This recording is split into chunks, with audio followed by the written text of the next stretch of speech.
नमस्कार, आप देख रहे हैं यूपी न्यूज़ 9 और मैं हूं आपके साथ मनाल अली। स्वागत है आपका हमारे मिड डे न्यूज़ बुलेटिन में। दोस्तों, दुनिया भर में चल रहे ऊर्जा संकट के बीच भारतवासियों के लिए बड़ी राहत की खबर सामने आई है। भारत सरकार ने पेट्रोल और डीजल पर एक्साइज ड्यूटी में बड़ी कटौती करने का फैसला लिया है। अब पेट्रोल पर एक्साइज ड्यूटी 13 रुपये से घटकर सिर्फ 3 रुपये प्रति लीटर कर दी गई है, जबकि डीजल पर इसे 10 रुपये से घटाकर शून्य कर दिया गया है।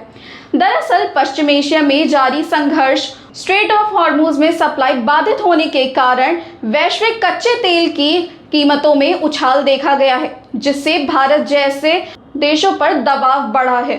सरकार का ये कदम तेल कंपनियों के लिए नुकसान को कम करने और बाजार को स्थिर रखने के लिए उठाया गया है। हालांकि शुरुआती संकेत है कि इसका सीधा असर फिलहाल आम जनता की कीमतों में राहत के रूप में तुरंत नहीं दिखेगा, लेकिन ये फैसला आने वाले समय में महंगाई को नियंत्रित करने और पेट्रोल डीजल और आपूर्ति को संतुलित रखने में अहम भूमिका निभा सकता है। साथ ही इस बात की भी उम्मीद बनी हुई है कि आने वाले दिनों में तेल कंपनियां पेट्रोल डीजल के दाम में कटौती कर सकती हैं। आज की एक दूसरी अच्छी और बड़ी खबर एलपीजी गैस सप्लाई को लेकर है। आपको बता दें कि मिडिल ईस्ट में जारी तनाव के बीच भारत के लिए एलपीजी आपूर्ति लगातार मजबूत हो रही है। ताजा अपडेट के अनुसार जगवसंत नाम का एलपीजी टैंकर हॉर्मुज स्ट्रेट के रास्ते सुरक्षित रूप से गुजर के कांडला पोर्ट पहुंच चुका है और इस जहाज में करीब 42,000 मीट्रिक टन एलपीजी लोड है। इसके साथ ही दूसरा टैंकर पाइन गैस भी लगभग 45,000 मीट्रिक टन एलपीजी लेकर आज या कल भारत में न्यू मैंगलोर पोर्ट पर पहुंच जाएगा, जिससे एलपीजी सप्लाई चेन को मजबूती मिलेगी। गौरतलब है कि मिडिल ईस्ट के हालात के कारण ऊर्जा आपूर्ति पर दबाव बना हुआ है, लेकिन भारत लगातार वैकल्पिक सप्लाई और सुरक्षित रूट्स के जरिए स्थिति को संभालने में लगा हुआ है। इसका सीधा असर आम जनता पर पड़ेगा। घरेलू गैस की किल्लत की आशंका कम होगी और कीमतों पर भी दबाव घट सकता है। कुल मिलाकर ये खबर उपभोक्ताओं के लिए राहत लेकर आई है। इस बीच आपको ये भी बता दें कि गैस एजेंसियों पर सिलेंडर बुकिंग का ग्राफ अब नीचे आने लगा है। ऑयल कंपनियां 4 दिन का रिजर्व स्टॉक लेकर सिलेंडरों की डिलीवरी करवा रही हैं। दोस्तों, तीसरी खबर भी देश में पेट्रोल और डीजल के स्टॉक के बारे में है। सरकार ने कहा है कि देश में सिर्फ 6 दिन के पेट्रोलियम भंडार वाली बात महज एक अफवाह है। आपको बता दें कि केंद्र सरकार ने गुरुवार को कहा है कि भारत की ऊर्जा सुरक्षा पूरी तरह से सुरक्षित है और देश में कहीं भी पेट्रोल, डीजल या एलपीजी की कमी नहीं है। सरकार का कहना है कि सोशल मीडिया के जरिए लोग गलत सूचना फैला रहे हैं कि सिर्फ 6 दिनों का पेट्रोलियम भंडार बचा हुआ है। भारत की कच्चे तेल और पेट्रोलियम उत्पादों की कुल भंडार क्षमता 74 दिनों की है और एशिया में युद्ध के बाद 28वें दिन भी वास्तविक भंडार 60 दिनों का है और अगले 2 महीने के लिए कच्चे तेल की खरीद भी पक्की कर ली गई है। सरकार ने यह भी कहा है कि एलपीजी की भी करीब 1 महीने की आपूर्ति का पूरा इंतजाम हो चुका है। इसके अलावा अतिरिक्त एलपीजी की खरीद भी जारी है। सरकार ने उन दावों को खारिज किया है कि एलपीजी खत्म होने के कारण पीएनजी को बढ़ावा दिया जा रहा है और कहा कि जानबूझकर डर फैलाने वालों पर कार्रवाई की जाएगी। तेल एवं गैस मंत्रालय ने कहा कि भारत की कुल भंडार क्षमता 74 दिनों की है और पश्चिम एशिया संकट के 27वें दिन भी वास्तविक भंडार लगभग 60 दिनों का बना हुआ है। मंत्रालय ने यह भी कहा कि भारत 41 से ज्यादा देशों से कच्चा तेल आयात करता है और स्ट्रेट ऑफ हॉर्मुज से आपूर्ति बाधित होने पर भी इन देशों से पहले ही तुलना में अधिक कच्चा तेल मिल रहा है।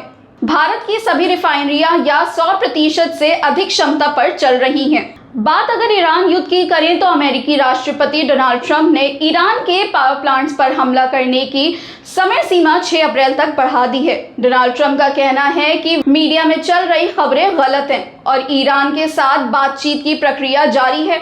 इस बीच डोनाल्ड ट्रंप ने गुरुवार को चेतावनी विधि की कि ईरान के लिए समझौते का समय तेजी से खत्म हो रहा है। उन्होंने कहा कि देर होने से पहले समझौता हो जाना चाहिए क्योंकि ईरान के पास पीछे मुड़ने का रास्ता नहीं बचा है और इसका नतीजा भी अच्छा नहीं होगा।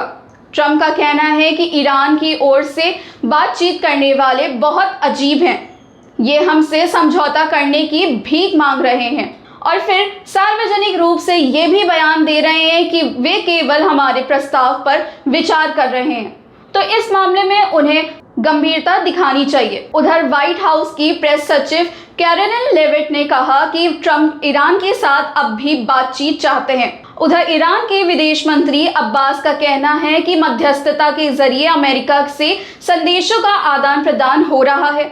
उन्होंने कहा कि जब मित्र देशों के माध्यम से हमें संदेश भेजे जाते हैं और हम जवाब में अपनी स्थिति साफ करते हैं या फिर चेतावनी जारी करते हैं। अब्बास ने कहा कि हमने युद्ध की शुरुआत नहीं की है और हम इसे अपनी तरफ से खत्म करना चाहते हैं कि ये फिर दोबारा ना हो। ईरान ने ये भी धमकी दे दी है कि अमेरिका ने अगर स्ट्रेट ऑफ हॉर्मुज या खड़क द्वीप पर अपने सैनिकों को उतारा तो वह अपने समुद्री रूट भी बंद कर देंगे। वापस लौटते हैं उत्तर प्रदेश पर, जहां मुख्यमंत्री योगी आदित्यनाथ ने लोगों से अपील की है कि वह पेट्रोल पंपों पर लाइन ना लगाएं। मुख्यमंत्री योगी आदित्यनाथ ने एक बार फिर यूपी की जनता को भरोसा दिलाया है, रसोई गैस की कमी नहीं होने पाएगी। आप लोगों को लाइन लगाने की जरूरत नहीं है, गैस सिलेंडर आपके घर पहुंच जाएगा। इसके अलावा पेट्रोल पंपों पर भी आपको पेट्रोल और डीजल की आपूर्ति बराबर मिलती रहेगी। मुख्यमंत्री योगी आदित्यनाथ ने कहा कि तो हमारी देशभक्ति पर भी लोग संदेह करेंगे। सीएम योगी ने गुरुवार को गोरखपुर औद्योगिक विकास प्राधिकरण क्षेत्र गीड़ा में सॉफ्टवेयर टेक्नोलॉजी पार्क का उद्घाटन कर रहे थे। सीएम योगी ने यह भी सवाल पूछा कि अगर किसी के घर रसोई गैस का सिलेंडर 1 महीना चलता था तो वह आज 5वें या 6ठे दिन ही सिलेंडर लेने क्यों पहुंच रहे हैं। आप लोग निर्धारित समय पर ही बुकिंग करवाइए और आपकी बारी आने पर रसोई गैस आपके घर तक पहुंचा दी जाएगी। इस बीच उत्तर प्रदेश सरकार ने सभी जिला प्रशासन के अधिकारियों को निर्देश जारी किए हैं।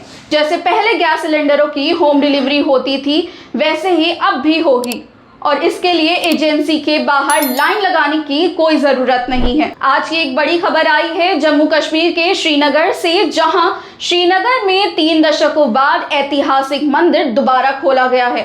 भव्य रामनवमी समारोह के भाईचारे की भावना का प्रतीक माना जा रहा है। इंडियन एक्सप्रेस की रिपोर्ट के मुताबिक श्रीनगर का रघुनाथ मंदिर का निर्माण 1857 में हुआ था। करीब 35 सालों तक बंद रहने के बाद अब इसे फिर से खोल दिया गया है। आतंकवाद के और कश्मीरी पंडितों के घाटी से पलायन के बाद से ही ये मंदिर बंद हो गया था।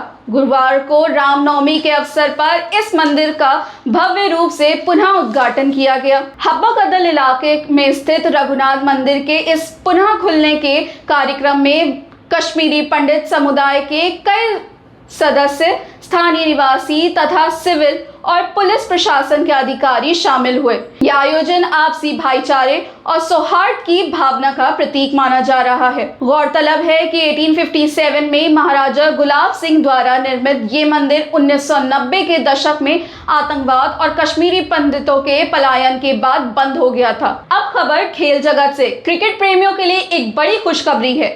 विराट कोहली और रोहित शर्मा एक लंबे अरसे के बाद टीम इंडिया की जर्सी में फिर से धमाल मचाएंगे। घरेलू क्रिकेट सीरीज के शेड्यूल के मुताबिक 3 देशों के खिलाफ भारत 9 वनडे मैच खेलने वाला है। इसकी शुरुआत वेस्ट इंडीज के भारत दौरे से होगी जो सितंबर में शुरू हो रहा है। इसके बाद श्रीलंका और जिम्बाब्वे के साथ क्रिकेट सीरीज शेड्यूल है। इन तीनों सीरीज के मैचों में रोहित शर्मा और विराट कोहली आपको ग्राउंड पर चौके छक्के लगाते हुए दिखाई देंगे।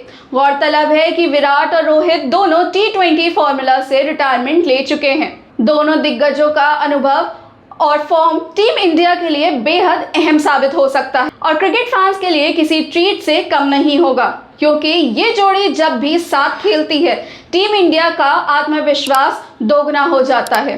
तो आज के लिए बस इतना ही। मिलते हैं आपसे अगले बुलेटिन में, तब तक के लिए नमस्कार, धन्यवाद।